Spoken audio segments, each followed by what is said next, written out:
Detrás del mundo infinito que es la mente del hombre, entre las estrellas que cubren el cielo o en el perfil gastado de las viejas piedras, existen verdades escondidas, otra realidad que apenas vemos.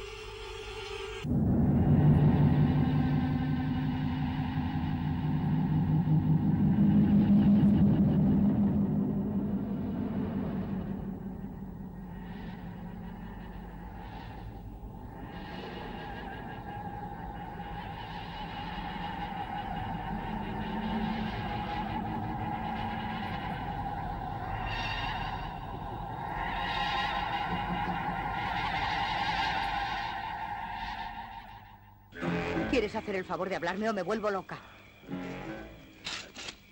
No te preocupes, ya falta poco. ¿Qué crees que vas a encontrar? ¿Se puede saber? Yo creo que nada, pero... dirige la luz hacia aquí, por favor.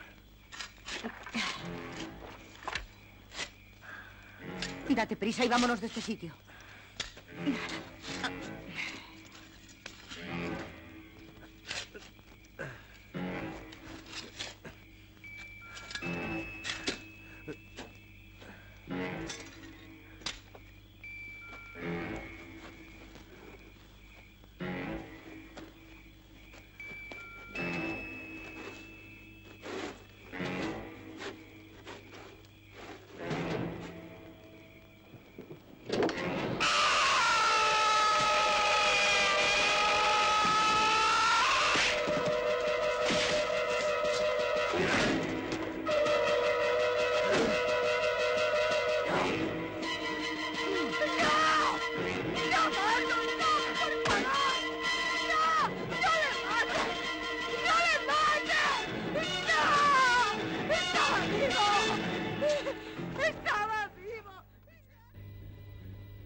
Buenas noches.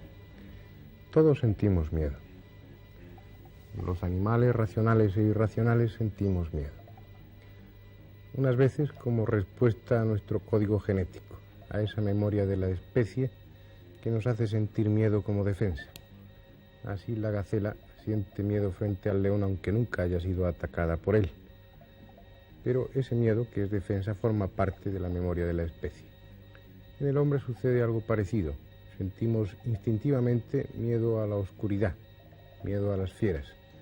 Recuerdos de aquella época primitiva en la que la caída de la noche, la llegada de las sombras, significaba para el hombre quedar en una postura nada ventajosa. Debía refugiarse en las cuevas porque la noche y los bosques eran el imperio de las fieras. Esto ha quedado grabado en nuestras cadenas de ácido desoxirribonucleico y forma parte de nosotros mismos, de la esencia más profunda de nuestros contenidos inconscientes. Estos miedos nos unen, nos hermanan a hombres y animales, pero hay un sentimiento original, un sentimiento que solamente posee el hombre. El resto de los animales no lo conoce. Me refiero a la angustia. Ese sentimiento nuevo que forma parte de la serie de valores que hacen que el hombre destaque sobre el resto de los animales. Esa angustia permite que el hombre sienta miedo, sirviéndose de la imaginación. Permiten, por decirlo de otra forma, que el hombre sea capaz de sentir miedo del mismo miedo. Por ejemplo, si atravesamos un bosque solitario por la noche, existe ese miedo ancestral, ese miedo ligado a nuestros genes, recuerdo de aquella época primitiva. Pero ya no hay justificación para ese miedo, puesto que apenas quedan fieras por donde el hombre transita y la oscuridad no representa ya ningún peligro para los humanos. Pero ese miedo instintivo está ahí. Y el hombre pone en marcha su capacidad de angustiarse, pone en marcha su imaginación y así es capaz de sentir miedo en unas circunstancias en las que no debería sentirlo. Ese miedo es más consecuencia de la imaginación y de la angustia que de los factores reales, que de los factores ambientales. Hay muchos fenómenos, muchas circunstancias que desencadenan el miedo en el hombre, pero esencialmente, de una manera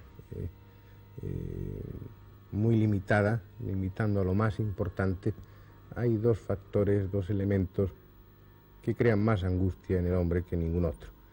Me refiero a la oscuridad y a la muerte. Elementos estos que están siempre presentes en cualquier relato de terror. Uno se pregunta a veces el porqué del éxito de este llamado género de terror. Éxito que no es reciente. Ya hace mucho tiempo, siglos, que se publican novelas de este tipo, relatos de este tipo, y siempre con notable éxito. Pero hoy parece haber un resurgir del género. Y no está claro, no parece claro al menos, si es que hay un afán masoquista por parte del hombre actual o hay un cierto placer morboso en vivir situaciones de terror. La razón, o la posible razón, es más simple. Como decía antes, el hombre tiene la angustia vital, la angustia endógena, que forma parte de él mismo. Es algo que normalmente está contenido y que en ocasiones desborda su recipiente y se manifiesta en forma de fobias o con una sintomatología muy variada, como sabemos muy bien los psiquiatras. Pero, de hecho, la angustia está ahí, está siempre presente en el hombre. El acudir a los cines donde se proyectan películas de este tipo, o el sumergirse en la lectura, siempre sugestiva, de relatos de este tipo, es de alguna forma una especie de ejercicio. Un ejercicio de introspección, como un juego. Se trata de sacar la angustia, pero sacarla en las condiciones más óptimas para nosotros, en aquellas condiciones que nosotros hemos marcado. Vivimos la angustia, revivimos la angustia durante esos minutos, pero con la seguridad de que si en un momento determinado llega a ser lesivo, podemos cerrar el libro, podemos abandonar la sala de proyección. Es como una especie de gimnasia espiritual, como una especie de gimnasia de la angustia. Y como todas las gimnasias, tiene su lado positivo. Sirve como una especie de descarga. De los muchos caminos que puede escoger el hombre para vivenciar esta angustia, cuando afortunadamente su angustia no está orientada, no está encaminada por unas vías normales, por unas vías de su vida habitual, por problemas o por circunstancias que generen angustia, en unas condiciones idóneas, el hombre disfruta vivenciando esta angustia, jugando a sentirse angustiado, pero siempre marcando en las condiciones que han de regir este juego. ¿Qué medios escoge el hombre de los muchos que hay? Básicamente parece haber circunscrito el género del terror a una serie de arquetipos, a una serie de elementos determinados, de elementos muy precisos con una personalidad muy definida. Hoy nos vamos a ocupar de uno de ellos.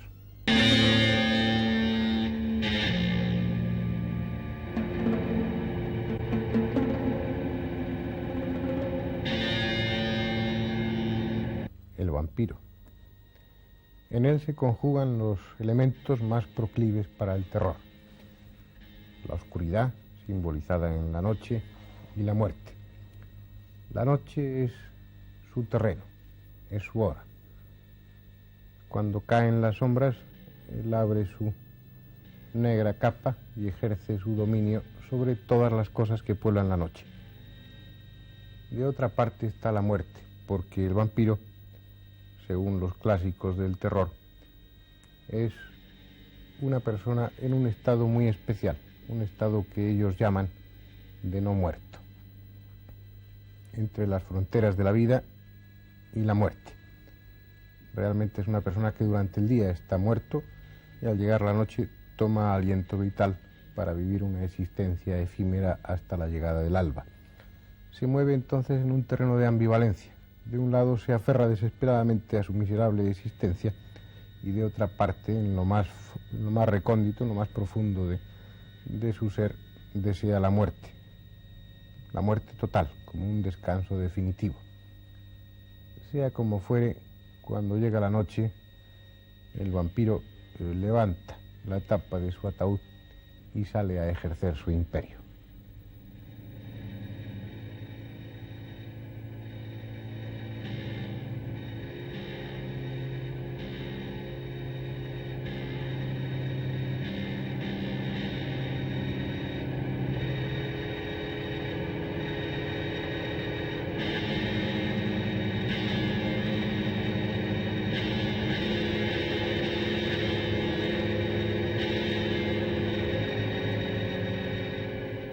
y comienza su angustiosa lucha. Una angustiosa lucha por sobrevivir, por dar satisfacción a una sed terrible que le atenaza, a una sed nunca satisfecha de sangre, porque en definitiva la sangre es símbolo de vida.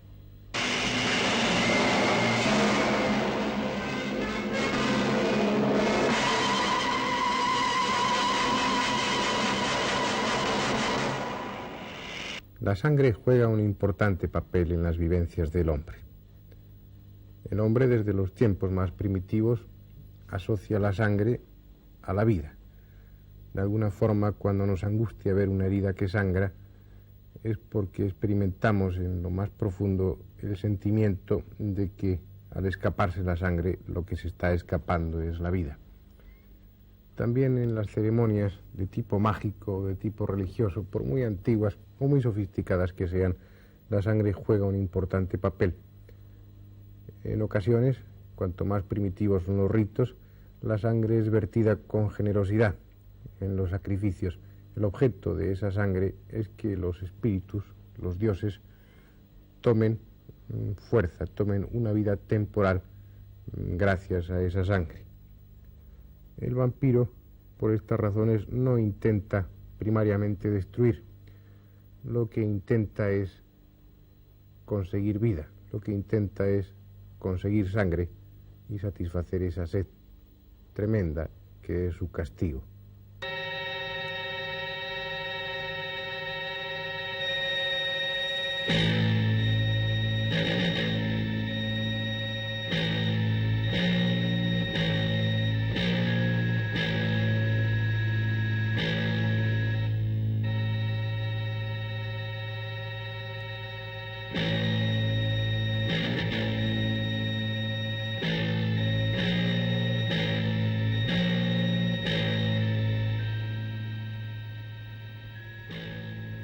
El mito del vampiro es tan antiguo como el hombre. Abunda en los relatos clásicos y abunda en las mitologías.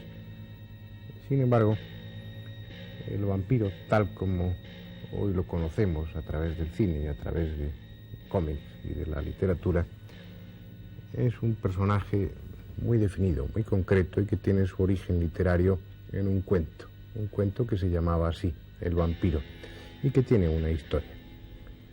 Lord Byron fue uno de los más eminentes representantes del romanticismo, pero al tiempo era un neurótico inaguantable, que hacía la vida imposible a los que le rodeaban, y en especial a su médico y secretario, John William Polidori, que era también otro gran neurótico y que terminó suicidándose.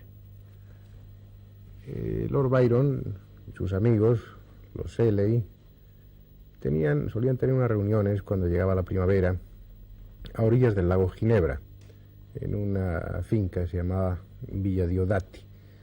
Allí tenían la costumbre, al llegar la noche, de leer en voz alta relatos de terror, cuentos de miedo, probablemente inspirados por uno de los que participaban en aquellas reuniones, Matthew Lewis, que era más conocido como el monje Lewis, autor de una novela gótica que se ha hecho célebre también dentro de los anales del terror.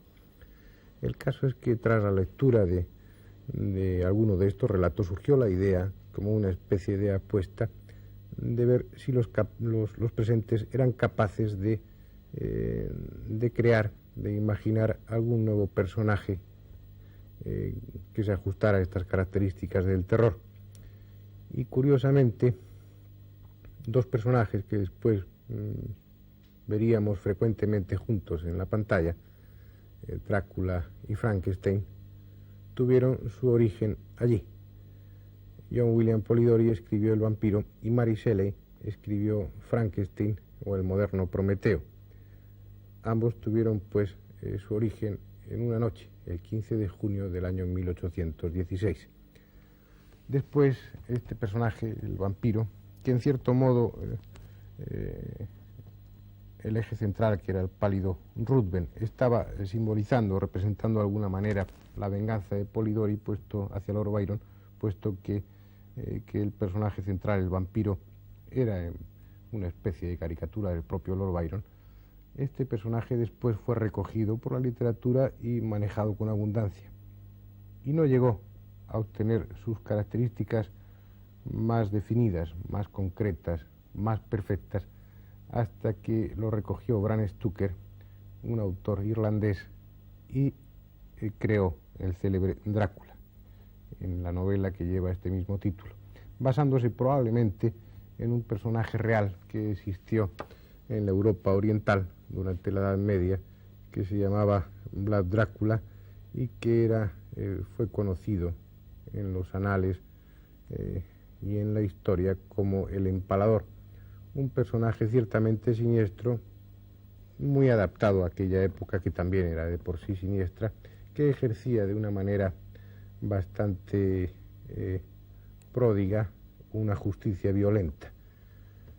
Basándose o no, puesto que eso está en duda, en este personaje real, Stoker creó a Drácula de una forma muy verosímil, de una forma casi creíble, un personaje perfectamente terminado, perfectamente definido, que es el que estamos acostumbrados a ver mejor o peor reflejado en la pantalla.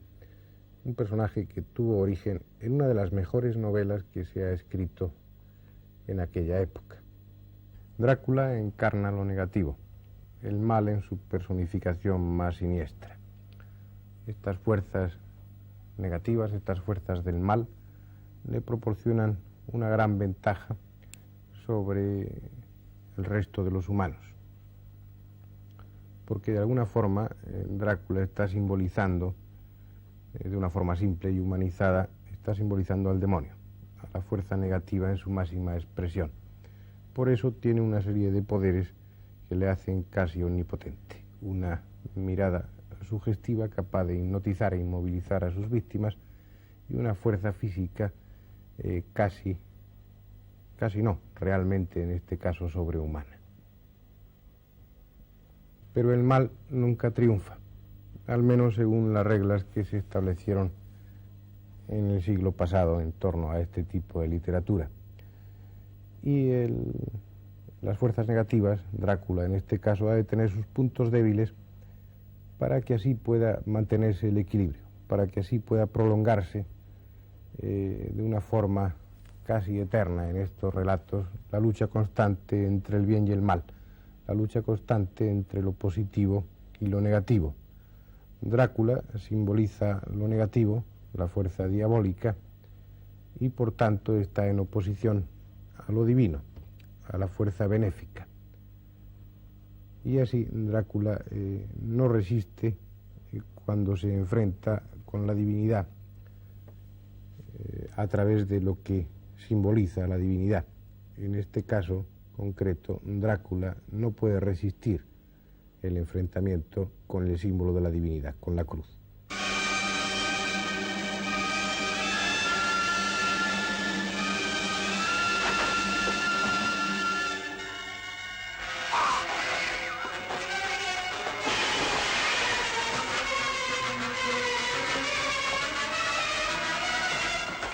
Como tampoco la resisten sus acólitos, sus víctimas, aquellos que tras el siniestro beso de Drácula se han convertido a su vez en vampiros también.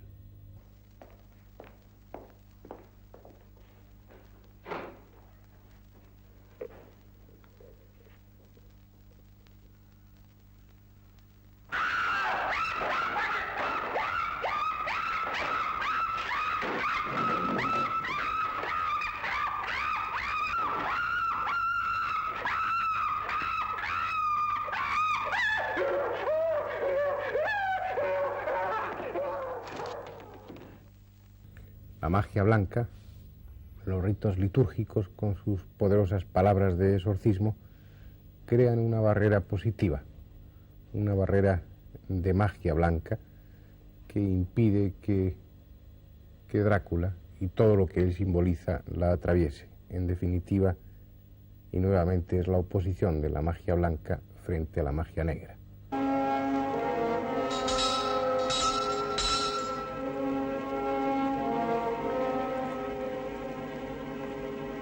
Exorcizo te, immundissime spiritus, omnes incursio adversari, omne fantasma, omnis legio, in nomine Domini nostri, eradicare et defugare ab hoc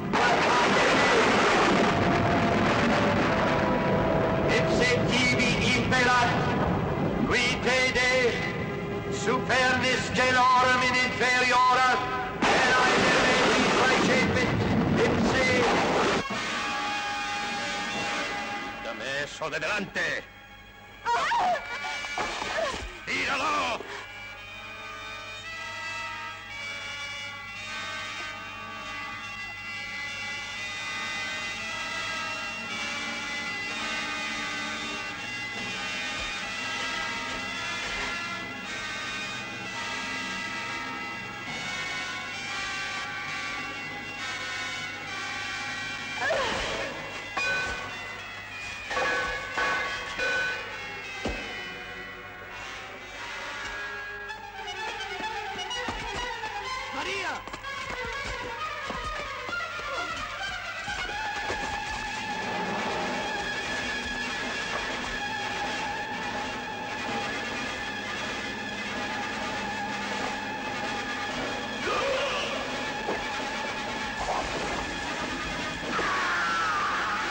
El vampiro tiene un final, cuando la aguda estaca de madera se clava en su corazón.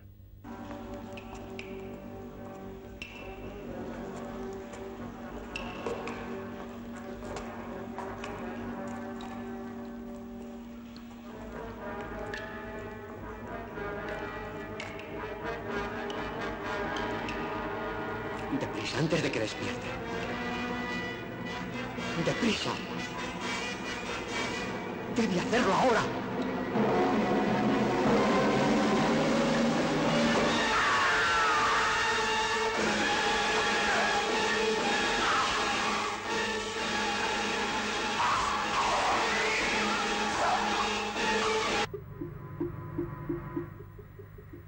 También sucumbe ante el fuego, ese fuego que siempre ha sido purificador y que tan generosamente empleó la Iglesia durante la Edad Media.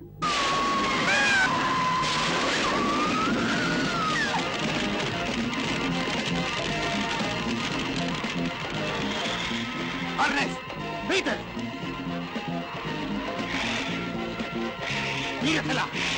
¡Tíresela!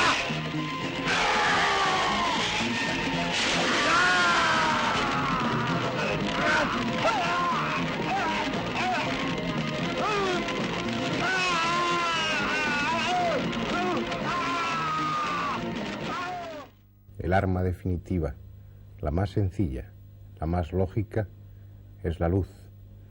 Drácula, el vampiro, que es un ser de la oscuridad, de las tinieblas, sucumbe frente a la luz del sol que desde los tiempos más primitivos simboliza para el hombre todo aquello que es divino.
Imagino que a estas alturas nadie se preguntará si los vampiros existen o no existen. Obviamente sí existen. No como esos personajes concretos que pueblan las librerías o los cines, pero sí dentro de nosotros. Al crear el mito del vampiro, hemos simbolizado en él nuestras angustias, nuestros contenidos más profundos, nuestras vivencias arquetípicas. Al crear, al imaginar Drácula, los vampiros o cualquier otro mito del terror, lo que estamos haciendo es dar forma a nuestros contenidos inconscientes. De alguna forma, al imaginar el vampiro, nos estamos imaginando a nosotros mismos.